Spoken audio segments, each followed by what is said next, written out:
everyone. I'm John Lynn, the founder and chief editor at Healthcare IT Today. Excited to bring you another in our series of interviews with top leaders in healthcare IT. And our special guest today is Damon Auer. He's chief executive and general manager of North America at Dedalus. Welcome, Damon. Thank you, John. Nice to see you. Yeah, so excited to learn more about Dedalus. I'm sure that's a name that some people may not be familiar with in healthcare, but tell us a little bit about yourself and Dedalus. Yeah, happy to. My name is Damon Auer, and I'm the managing director, general manager for the business, Dedalus's business in North America, based here in Chicago, where it's a beautiful sunny day. I'm taking advantage in front of my office window. In fact, dogs over my shoulder. The new life. I love it. Yeah, great. Dedalus is one of the biggest healthcare software companies. A lot of executives, I think, in North America have never heard of, unless you collaborate with European colleagues or providers in the European market, where Dedalus is prolific in terms of our impact on the healthcare system there. And via a recent acquisition that included me and my team, and I'll describe that, John, as we go forward, we're now all part of the Dedalus family, and really excited to introduce Dedalus, which is, by the way, the correct European enunciation. Nailed that. Really well done. It took me a few months, so you're ahead of me. I was saying Dedalus and was informed that that was the Yankee enunciation. That's how I started too. It comes from a Romance language, right? So the Romance roots really flow off the tongue better as Dedalus, which is the name of the firm. So anyway, we're launching the business and the brand and bringing a ton of modern digital assets for healthcare industry transformation to the North American market. It's very, very, very exciting. Yeah. Well, I'm ready for the tour of your headquarters in Italy. I think anyone that follows me knows my addiction to everything Italian, speak the language, live there. So one day we should do this meeting in Florence. I'm all down for that. But forward to having a Negroni with you there, John. That would be amazing. Obviously, like you said, Dedalus has been big in Europe, and you also brought over the pieces of many of the healthcare pieces of the DXC technology that many, of course, in the US here would know about. So what is moving over from DXC Technology to Dedalus? So here, I'm gonna keep my question largely, or keep my answer, sorry, largely focused on the North American market. Okay. The answer globally would take me a long time. Sure. I think there's 20 different countries where assets from the DXC Technologies provider software business, including some electronic medical record install base in certain parts of the world, the UK, Australia, New Zealand, some Latin America, and some, I think, upper Northern European footprint as well.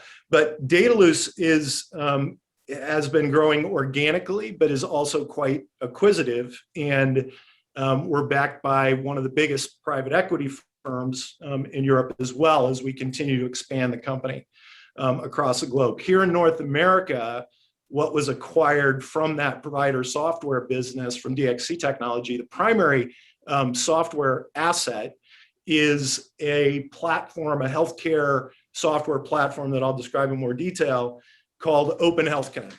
But it's our information, interoperability, information, and insights platform for all the stakeholders. And it's really interesting. I know we'll talk a little bit about it, but it's really interesting to see the stakeholder group and just types of companies that are beginning to position to participate more materially in the healthcare industry here in North America. So the Open Health Connect software asset and some white glove clinician and consumer service capability also from the portfolio that really differentiates us, Dedalus in North America, because we have not only assets to digitally connect and transform the industry, but also physical assets to support the change in the consumer and clinician experience. Yeah, and it's going to be interesting to see how those assets play internationally, especially, I mean, I know the recent class report had Dedalus listed there with Cerner and Epic and Meditech, which was a great company to be in internationally from the EHR perspective. But what is really the mission and vision of the company going forward?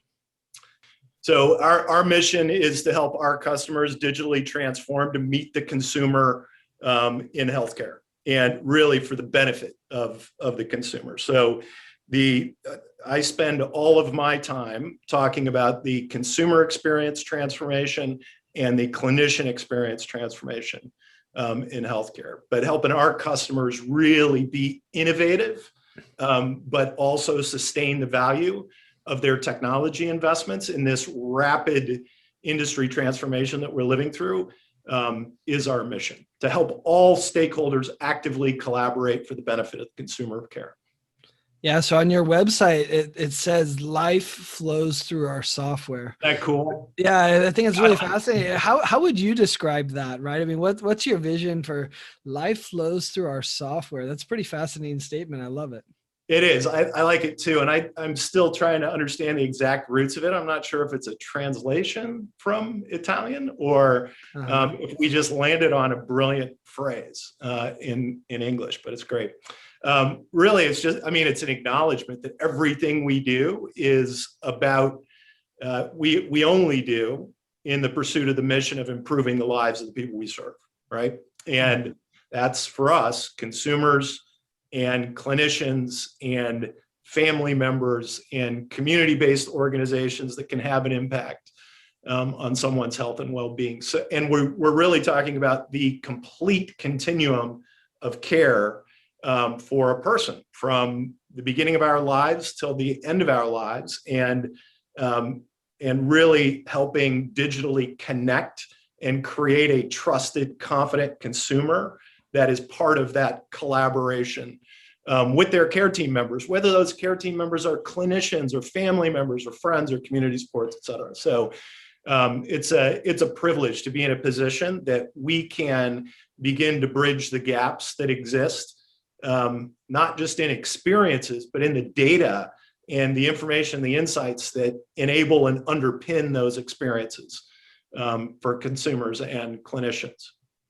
Yeah, so you've already talked about the shift to kind of consumer, and I think there's an interesting play on words, patient versus consumer. How do you see that, healthcare really shifting from a patient to more consumer, and how does that impact the care that's being provided?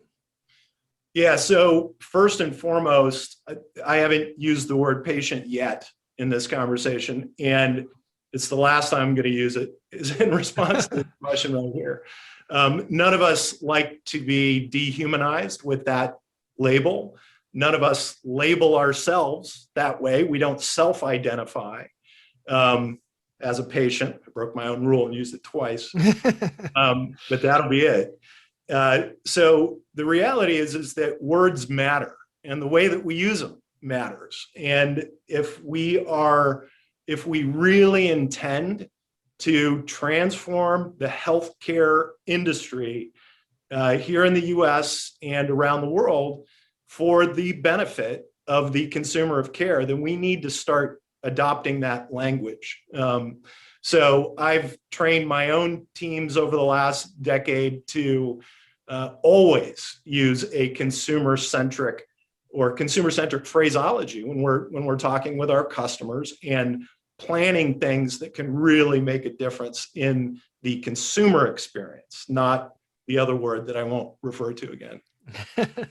It's interesting you say that, because I've heard people argue the opposite as well, that consumer is kind of a dirty word. I think it's kind of been ruined by some of the more direct to consumer, not necessarily healthcare brands, but other that, oh, I'm just a cog in your economic wheel, and that patient is a more loving one. So it's interesting that, but I think we all appreciate the idea that, you know, healthcare is not very consumer friendly. And so in that regard, we wish it was consumer.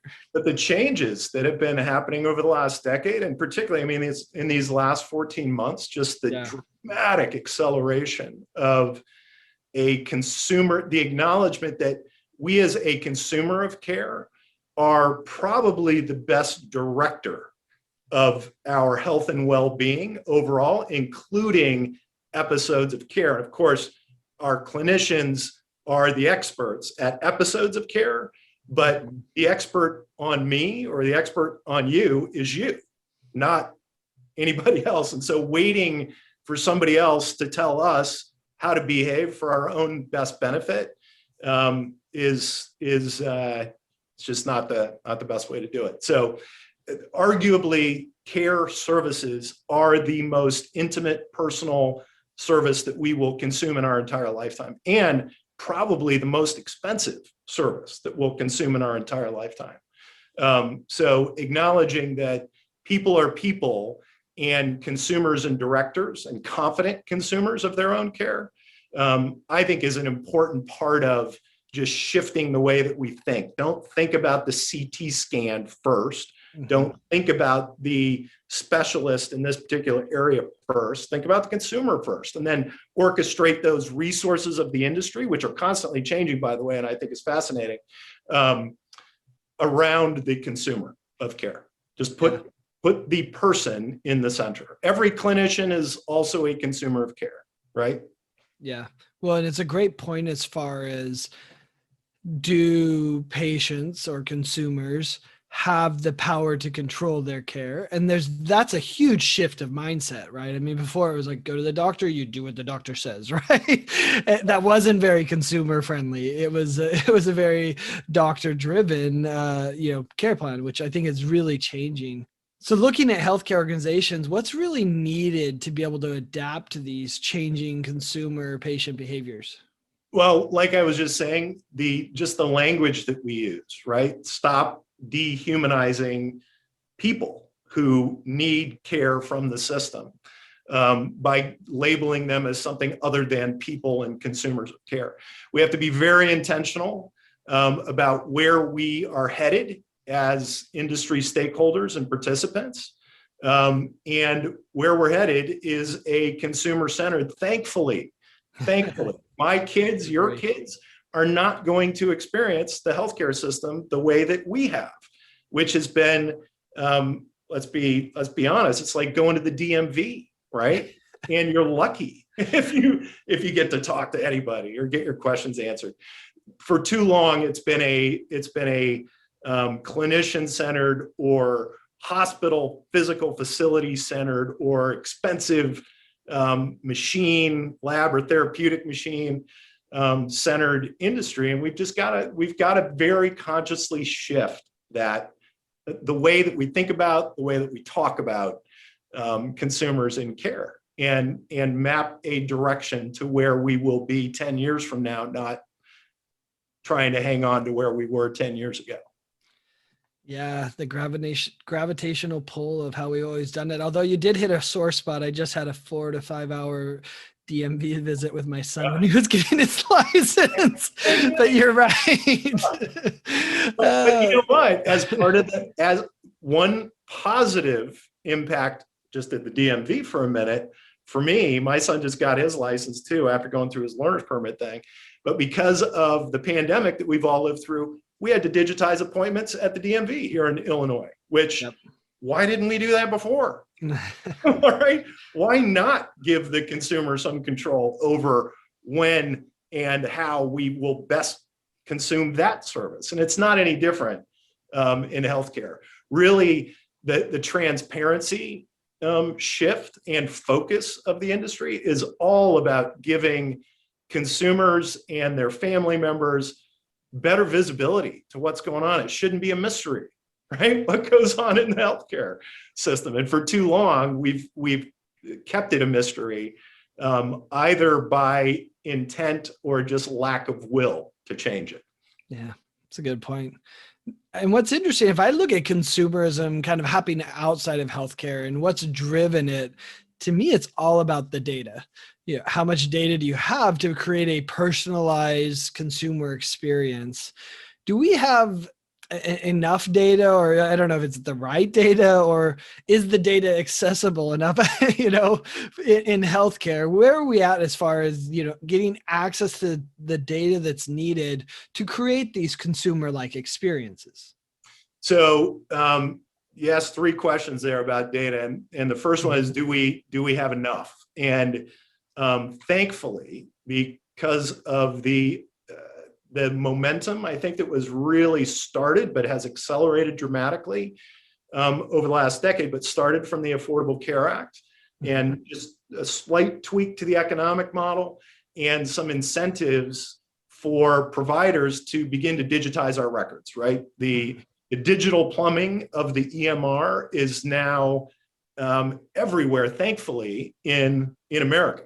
So we now have mounds and mounds of clinical data in our EMRs. We have lots and lots of other data about the consumers that we aim to serve and impact.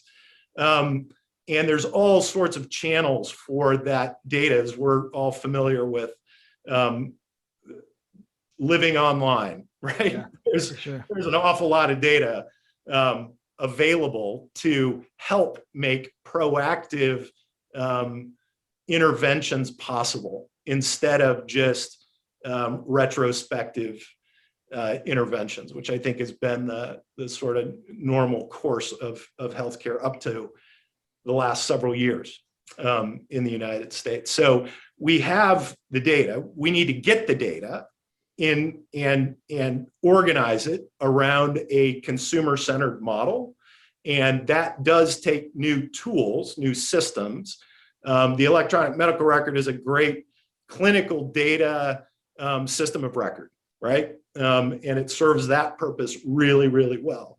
But it does not include all the other things that we know about John or we know about Damon that we can use to create an intentional care plan or plan of care. We use different terminology, but a plan that is uniquely yours and takes into account your unique situation, clinically, behaviorally, lifestyle, preferentially, so that the stakeholders in the industry can actually collaborate with you on that care plan for your benefit. So we have enough data, but we need new tools and modern tools and constantly improving tools, which we at Dedalus are in a great position to help our customers with, to get that data into its most usable, actionable state. If you think about there's a continuum of care that we're all familiar with, but the continuum of data runs from just sort of garbled pile of signals all the way through a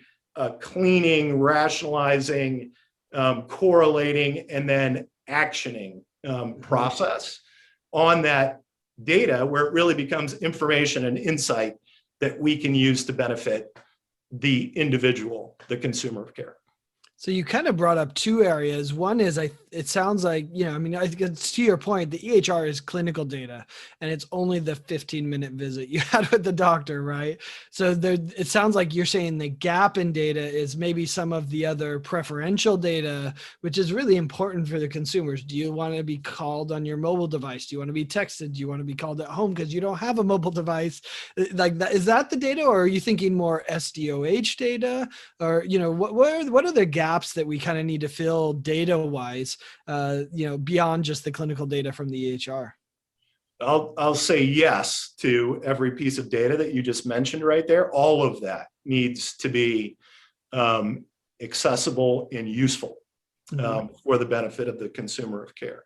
And we have a platform from Dedalus called Direct Connect for Health that has been developed in Europe and used at scale. I mean, when you talk about real population health, we haven't used that term yet in this conversation, and I don't mind that at all, because I think we we've used it a little too much. Especially this year. In the last decade, but we're moving past that, right? Population health is also kind of a dehumanizing concept, so we have to be careful with it. But the reality is that to achieve the objectives of population health requires you to do it individual by individual by individual by individual. So you can have positive population health outcomes, but you're never going to get it by trying to work your way top down through a population. Right. You've got to engage people where they are in life and in the healthcare system. And what was the rest of the question, John? Well, I think the other interesting part of what you said is, okay, one is accessibility of data, but the other point it sounded like you were making is around how do you turn that data into action? Yeah. I mean, I think that's the core that's interesting.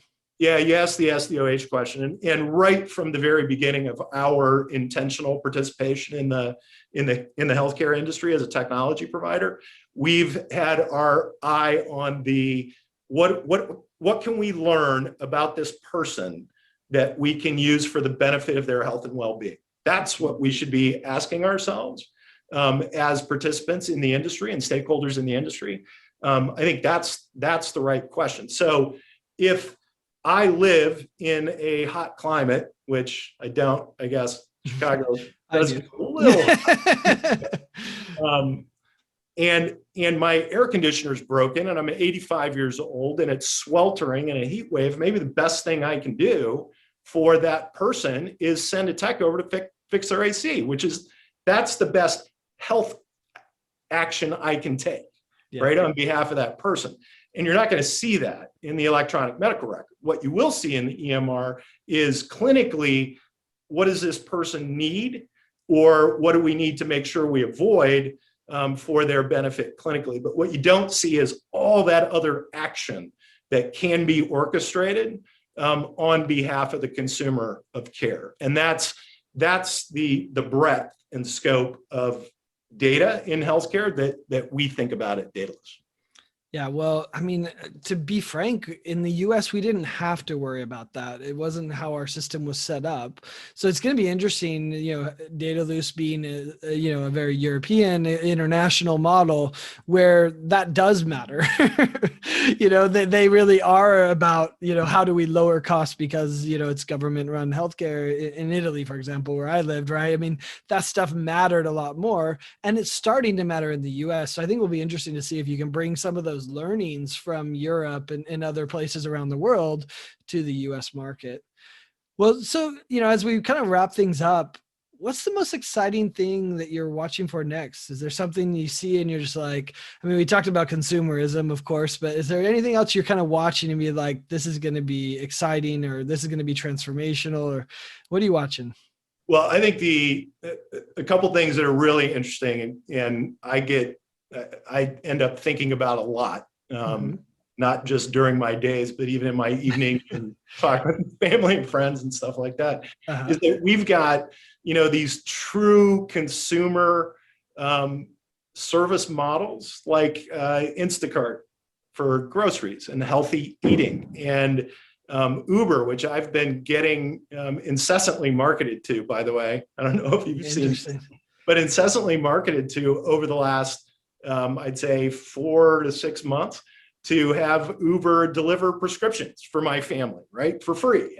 And so there's these businesses that we don't think of as traditional healthcare industry players that are experimenting with different consumer and clinician collaboration in a way that traditional industry participants, providers and payers and life sciences firms just, they don't think that way, right? Yeah. That's not the business that they've been in. So it's exciting to me to see that sort of consumer-centered model starting to make their way right into the middle of our healthcare system. Isn't that cool? Yeah. And like grocery stores, I was talking with colleagues of mine earlier in the week about partners that are going to be meaningful to us as Dedalus in North America. And if we think about some industry participants that we would not normally think of, financial services firms, retail organizations, the grocery, Amazon and their Whole Foods buy, means that there's all sorts of things that we can do to impact health and well-being, which is the mission of the healthcare industry overall. And I think we sometimes forget that. We think that it's just episodes of care that we're responsible for, or should be responsible for, having an impact on. And we can be so much more ambitious than that as we stitch together the data and the processes and the experience that I have over my lifetime in care. So that's what gets me excited, is who are those new industry participants going to be? What are they going to do that we never thought of before?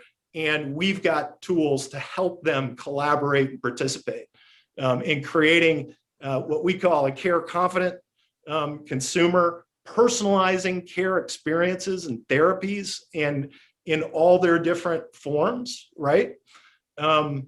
Is stuff that we are now on the precipice of being able to do at scale. The jumbo shrimp oxymoronic mass customization notion, right? Where you have to customize experiences person by person by person by person. Then we can have an outsized impact on the health and well-being of a population. Yeah, I agree. I think it's exciting to see the overlap and how almost every tech company has become a healthcare company in some regards, right? Like you said, we wouldn't have thought Uber, although it's a pretty common one, getting them to appointments, et cetera. But did we think they'd be delivering prescriptions? That's a different thought, right? And for free. The question I have is, are the health systems going to adopt all of this?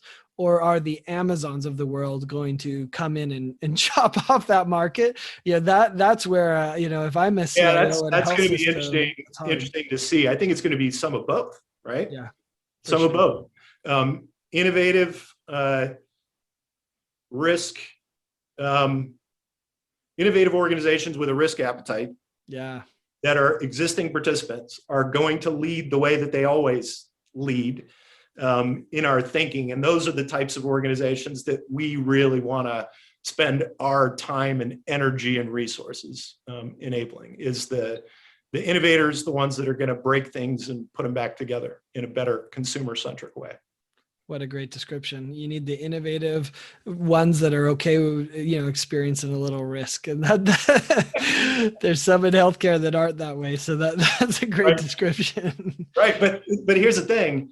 If you don't do it, somebody's going to do it for you, right? So, yeah, which would you prefer? It becomes sort of, I think, the strategic, the board level question for a lot of these industry participants is, do we want to lead or follow for as long as we can and just sort of hang on? I think it's a lot more fun to do the former. Yeah, I'm with you. Well, this was awesome, Damon. I appreciate you taking the time to share these insights and perspectives. We'll definitely be watching Dedalus as you continue your good work here in the US and internationally. And thanks everyone for watching. And if you want to find more great healthcare IT content like this, be sure to check it out at healthcareittoday.com. Thanks, Damon. Thank you, John.